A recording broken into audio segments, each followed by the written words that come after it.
All right, guys. So today we're working stability.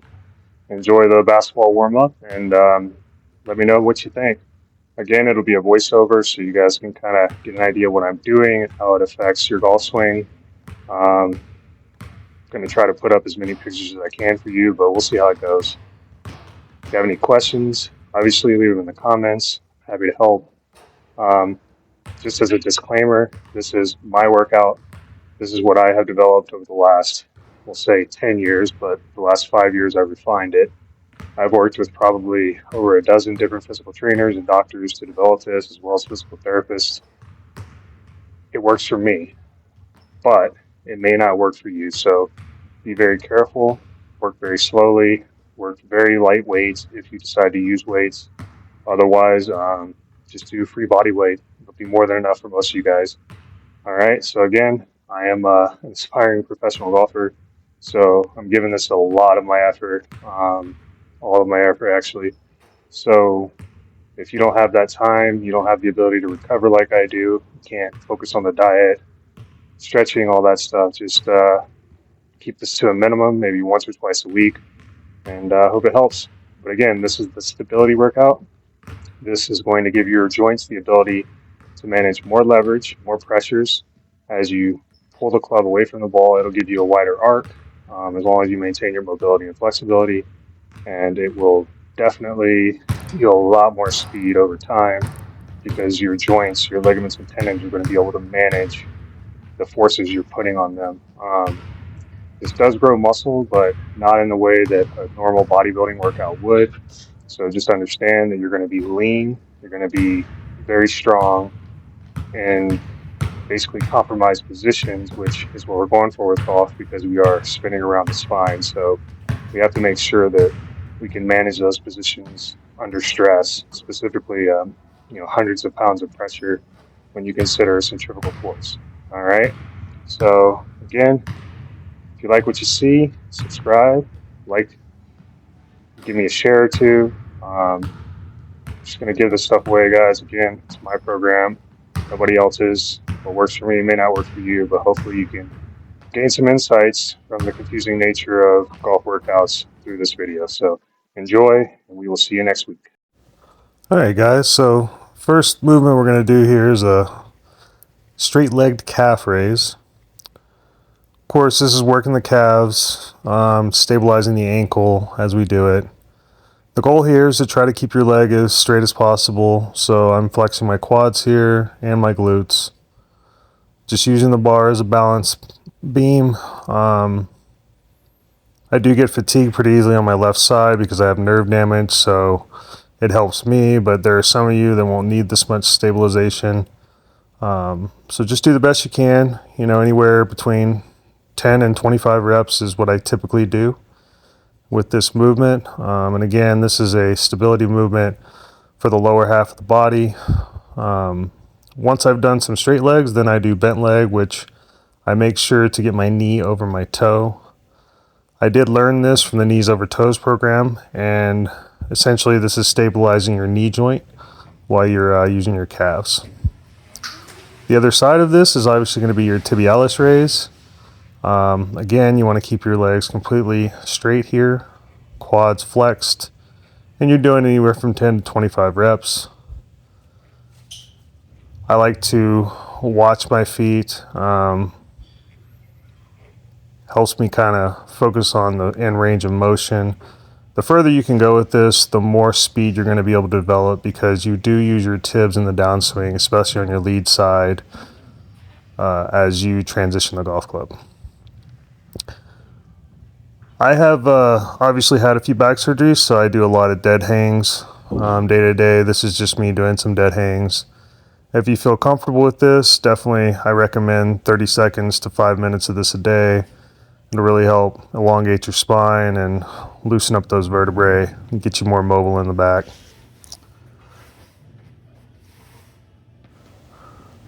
Okay, so now it's time to work the quads, the hips, groin, all that good stuff, glutes. But we start with the quads. This is a knees over toe movement. Essentially, you're trying to keep that rear leg straight, but I have biomechanical issues, so I allow it to bend. The real focus for me here is actually on my right foot.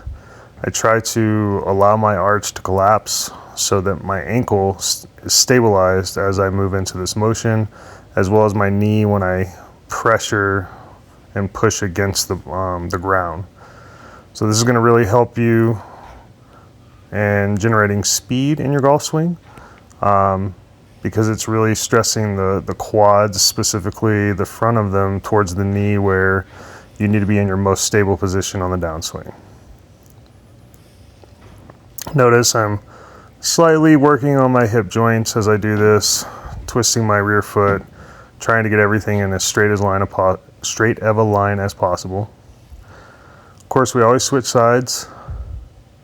We're trying to keep our spine in a neutral position here. And again, I'm focusing really hard on my ankle and my knee joints, trying to really get them to mobilize and stabilize under load. I should be sucking my gut in a little better here, but I'm not, so it's something I'll be working on next go around, where I'll be bracing my core a little better, which I would recommend for you guys. It's probably why I feel like my spine needed to be moved around there, as I was just being a little loose in the hips and the glutes and the core. Okay. So once that workout is done, again, we're doing 10 to 25 reps. I like to move from the lower body to the upper body, just give myself a break before I get into the hip movements and the hamstring movements. So what I'm doing here is I'm doing a shoulder extraction. I like banded. Do between 10 and 20 reps here. Really get those shoulder blades locked back. This is more of a warm-up than an actual exercise. I'm just trying to stabilize my shoulder joint. Trying to increase the load as it moves through trains of motion, just like you would in a golf swing. Obviously at the top of the swing, you won't need as much shoulder stability as you do at the downswing as you're impacting the golf ball. So this is just a rear look at it. Again, you're trying to really brace the rear of your shoulder, the delt and the trapezoids. As you turn your hand out, you should be feeling essentially your scapula and your lat doing this movement. There should be no arm at all in this movement. If you feel pain on your bicep or the outside of your arm, you're probably using the wrong muscle groups. So definitely learn how to do this before you get too deep into it. From there, we're just going to do same movement, but essentially in an L position. Just finding my range of motion here. You don't want to move your elbow. You want to keep your shoulder and your elbow line straight. And essentially, you're just turning it straight back using the same muscle groups you just used. This is a better angle at it, so you kind of get the idea. I could definitely lift my arm up a little higher, but I'm feeling a little sore from the last couple days, so just doing the best I can with this. And again, we're going to do between 10 and 25 reps, controlled. Not too fast, not too slow, and definitely we don't want to break form like I'm doing on those last couple of reps, but again, I'm just a little tired, a little sore. All right, next movement here is going to be essentially a heel tap. I'm going down about 6 inches, and I'm working my left quad knee joint. So anytime we're hitting a golf ball, we bend our knees and straighten them pretty rapidly. So if our knee stabilizers, essentially our ligaments and tendons, aren't prepared for that, we're not going to be able to generate power because we're not stable under load. So the idea would be we do this on both sides to help us with the backswing and the right leg straightening, the left leg bending, and then the reverse of that in the downswing. Of course, I'm adding 15-pound dumbbells in each hand here just to, essentially just really dense that joint up and prepare it for a lot of motion. From there, we go into a hamstring movement, which I use this as a full body movement. And it's just a toe touch, but I am rounding my back. I'm going very slow here, guys. If you decide to do this, please take your time. Again, this is a knees over toe movement, athletic truth guide. ATG, for those of you that know. This movement is extremely important because it elongates the spine under load, so that as you are turning through the golf swing, or any athletic movement for that matter, you're stabilized in a very stable position, and your back won't be compromised. Okay, so from there I move into forearms, wrist, and elbow stability, since we've already done shoulders. As you can see here, I'm working through different angles, doing pronation, supination exercises under load, using gravity here to do the same thing. So imagine basically I'm stretching my ligaments and tendons under load and using my muscles at the same time, so that my joints get stabilized for the golf swing. As you know, there's a lot of pronation and supination in the golf swing, so it's important that you train these areas, the forearms especially, which when we get to strength, we'll be doing a lot more of this type of stuff. Okay, so now we're going to go back to the shoulders a little bit, and we're going to actually do some rotator cuff work. The shoulders are extremely important in the golf swing.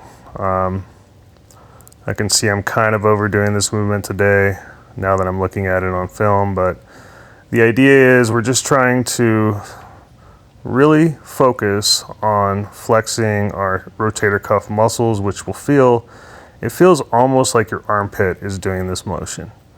And the idea would be that in order for your first rib to move and for your shoulder and your scapula to move properly, it has to be stabilized under load in the golf swing. This is an exercise that really helps that.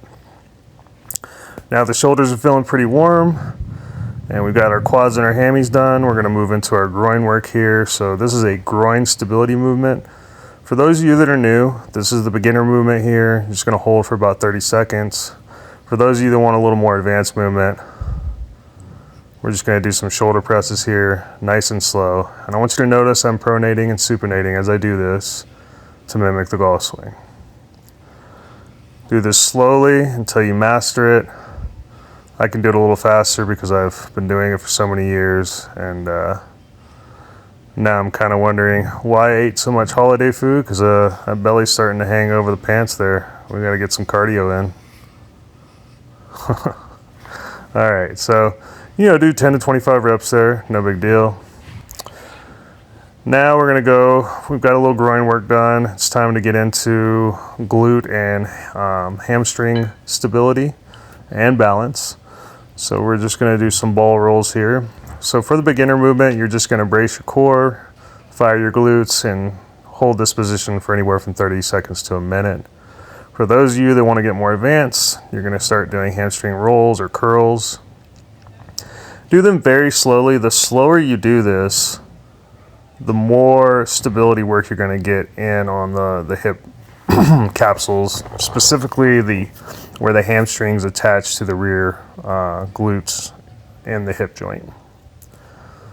So again, these ligaments, these tendons, they're being worked really hard here. You're having to stabilize your glutes while you curl your hamstrings. Your core is being stabilized because we're holding the weights up. We're unable to use our upper body to manage any of this load, so the stress itself is staying deep within the glutes and the hamstrings, which is what we want for a golf swing.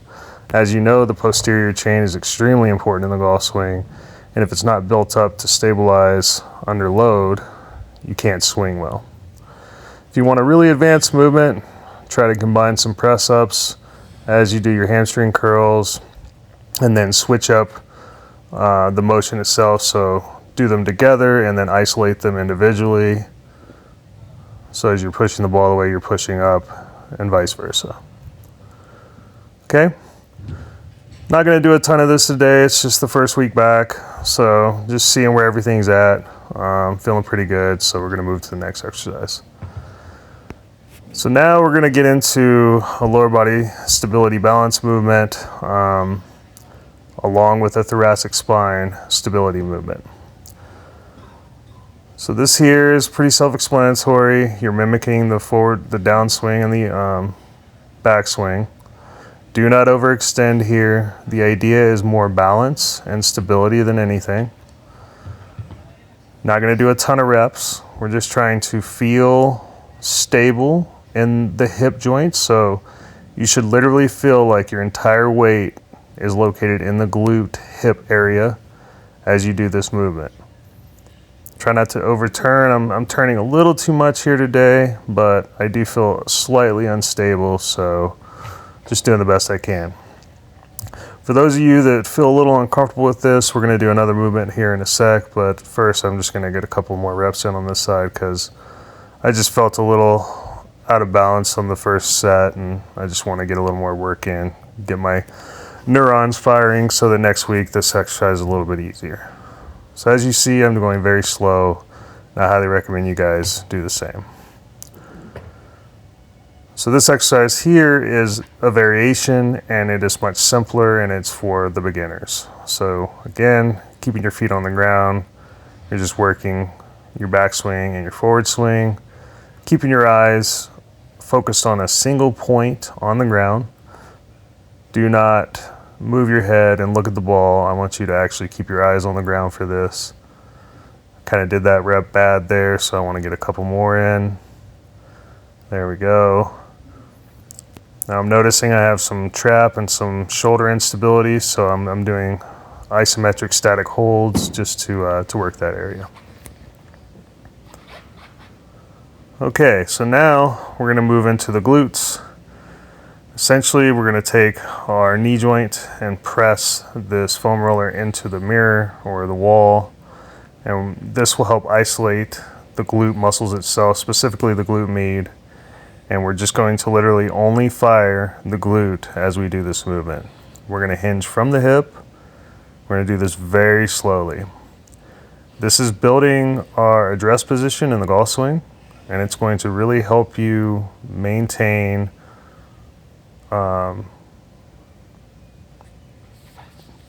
your posture in the golf swing. So for those of you that struggle coming out of posture, early extending, all that type of stuff, even though I've explained that's a myth now, this will help you stay in posture much better. We're going to give you a rear view here so you can just kind of see how I hinge from the hips. Again, try not to use your lower back. You're just hinging from the hips and firing your glute to bring the weight back up. Try not to use your lower back. Try not to use your shoulders or any other parts of your body to lift this weight. Otherwise, you'll be compromising your spine. Again, that's why we move slow. We don't do this with a lot of effort. This is more about control and building stability in those joints. So again, with everything else like I've explained, we're going to do between 10 and 25 reps. Usually the first workout I'll do about 10, and then towards the end of the month I'll be up to 25. Okay, so our next exercise is all about core stability. I personally love these. Whatever you want to call them.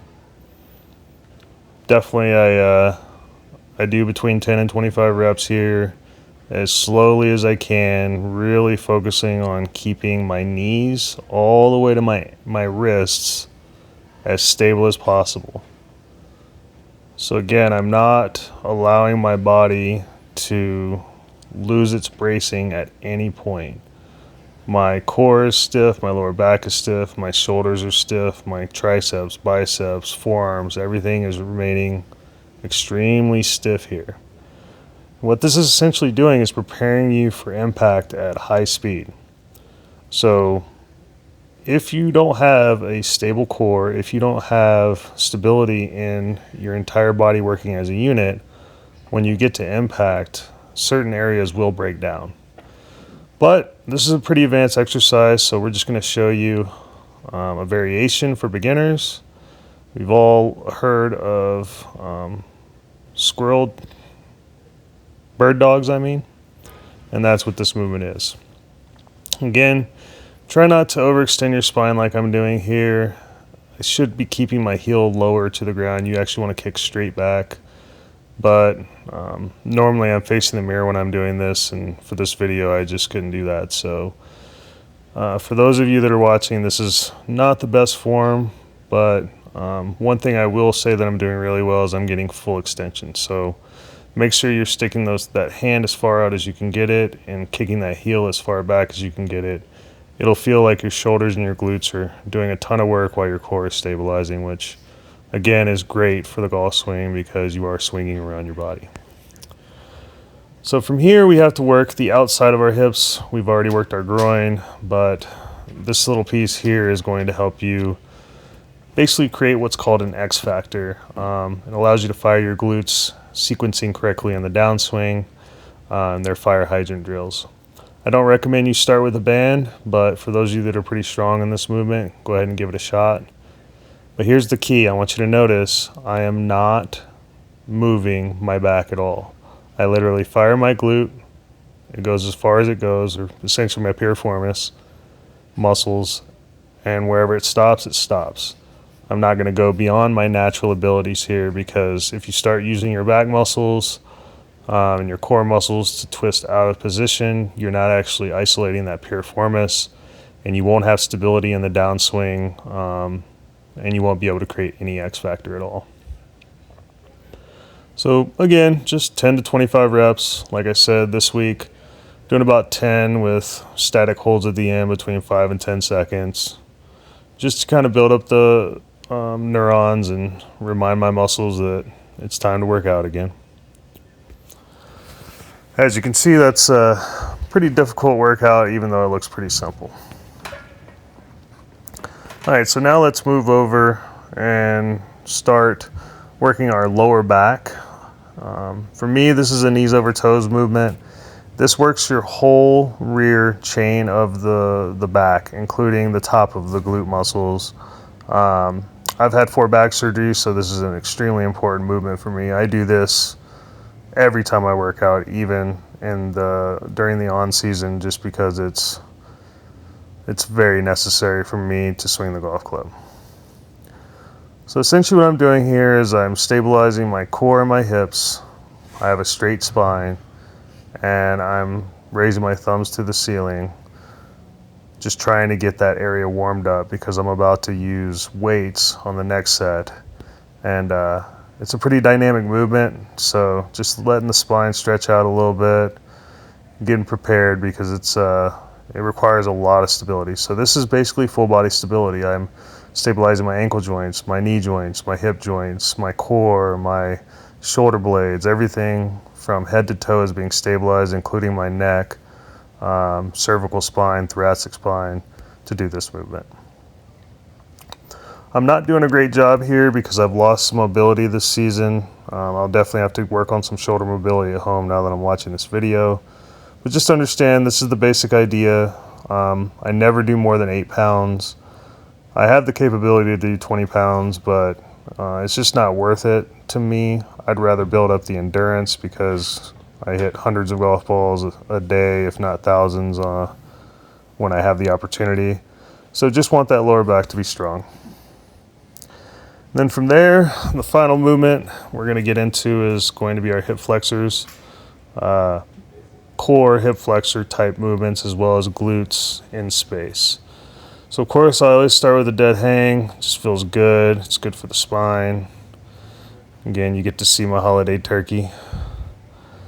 But anywho, moving forward, we're just going to kind of do a couple of knee raises here with static holds, 5 to 10 seconds, just to kind of warm those hip flexors up. This is good as a warm-up. If you want to do multiple reps of this, it's great, but not really necessary because we're going to go into straight leg kicks here, which is a very strict hip flexor movement. Again, don't go too far with this. Just go as far as your hamstrings will allow. As you can see, I'm pretty tight for my workouts. Normally I can get my foot a little higher, but today we're just keeping it where we can. Do about 10 reps a side, and then we'll move into the final movement after this. Doing a little static holds here at the end just because I feel like these muscles definitely need a little extra work today. They're definitely out of shape. So from there, we're going to stabilize our upper body while we use our lower body. So what I'm essentially doing here, guys, is I'm firing my hip flexor and my glute in unison, which is preparing me to make a golf swing, because that's essentially what happens when you transition the golf club. You go from firing the glute and the hip flexor to reversing it and firing the other glute and the other hip flexor. So let's do a few reps of that just to get the neurons flowing, and we're going to call it a day. Thanks for watching, and It was a good one today. So anytime you're working stability like we did today, make sure that you take a little time to stretch afterwards. I'm not going to show you how to do that, but work from your calves and your shins all the way up to your neck, guys. Make sure you're stretching every possible muscle you can, because when you're doing stability training, you're signaling to your joints that your ligaments and your tendons basically need to get more dense. So your body's going to send nutrients to those areas to densen them up. And the key is, like, you have to maintain your mobility and your flexibility while this happens. So, just a little stretching here and there is always going to help. But hope you guys enjoyed the workout.